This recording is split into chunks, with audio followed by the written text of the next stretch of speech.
অভিনন্দন জানাচ্ছি আপনাদের সবাইকে, কারণ আপনারা আরেকটি টপিক কমপ্লিট করেছেন, ইনপুট আউটপুট টপিকটি কমপ্লিট করে নিয়েছেন। এবার আমরা মুভ করব অপারেটর টপিকের দিকে। আশা করি এখান থেকে অনেক কিছু আপনারা শিখতে পারবেন।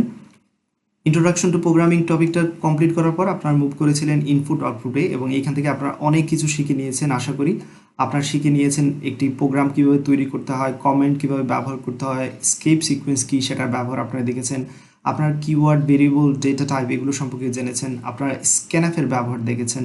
তারপর আমি আপনাদের বিভিন্ন প্রোগ্রাম দেখিয়েছিলাম, লোয়ার কেস থেকে আপার কেসে কীভাবে কনভার্ট করতে হয়, আস্কি ভ্যালু থেকে কীভাবে ক্যারেক্টারে কনভার্ট করতে হয়।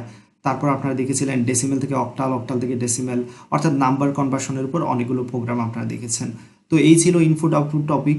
দেন আমরা এবার অপারেটর টপিকের দিকে মুভ করব। যেমনটা আমি আপনাদের বলেছি, এইখান থেকে আপনারা জানবেন যে অপারেটর কি, অপারেটর বিভিন্ন প্রকারভেদ সম্পর্কে জানবেন, এরিথমেটিক অপারেটর ব্যবহার দেখবেন, কিভাবে দুটি সংখ্যা যোগ করতে হয়, তার গড় বের করতে হয়, তারপর দুইটা সংখ্যার যোগ, গুণ, বিয়োগ, ভাগ, রিমাইন্ডার অর্থাৎ ভাগ শেষে এগুলো বের করতে হয়।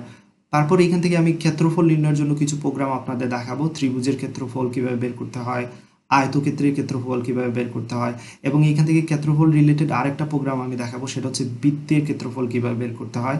ক্ষেত্রফল রিলেটেড প্রোগ্রামগুলো আসলে সবই একই ধরনের, তাই 3-4টা প্রোগ্রাম দেখার পর আপনারা অন্যান্য ক্ষেত্রফলগুলো বের করতে পারবেন, অর্থাৎ রম্বসের ক্ষেত্রফল, সামান্তরিকের ক্ষেত্রফল এগুলো বের করতে পারবেন। এছাড়াও অপারেটর থেকে আমি আপনাদের দেখাবো কিভাবে ফারেনহাইট থেকে সেলসিয়াস এবং সেলসিয়াস থেকে ফারেনহাইটে কনভার্ট করতে হয়। খুব সহজে এই জিনিসগুলো আপনারা করতে পারবেন। এবং সর্বশেষে অপারেটর থেকে যেই জিনিসটা আমি দেখাবো সেটা হচ্ছে সোয়াপিং, কিভাবে দুইটা নাম্বারকে সোয়াপ করতে হয়, অর্থাৎ একটি নাম্বারের জায়গায় আরেকটি নিয়ে আসতে হয়, সেটা খুব সহজেই আমি করে দেখাবো ইনশাল্লাহ। তো অপারেটর থেকে এই কাজগুলো করে নেওয়ার পরেই আমরা পরবর্তী টপিকে মুভ করতে পারবো। তো নতুন এই টপিকে সবাইকে স্বাগতম জানাচ্ছি। পরবর্তী ভিডিও টিউটোরিয়াল থেকে আমরা শুরু করব আমাদের মেইন কাজ, যেটা হচ্ছে অপারেটর কি সে সম্পর্কে জানা, এবং বিভিন্ন ধরনের অপারেটর প্রকারভেদ আমরা জানবো ইনশাআল্লাহ। তো ততক্ষণ পর্যন্ত সবাই ভালো থাকবেন। আল্লাহ হাফিজ।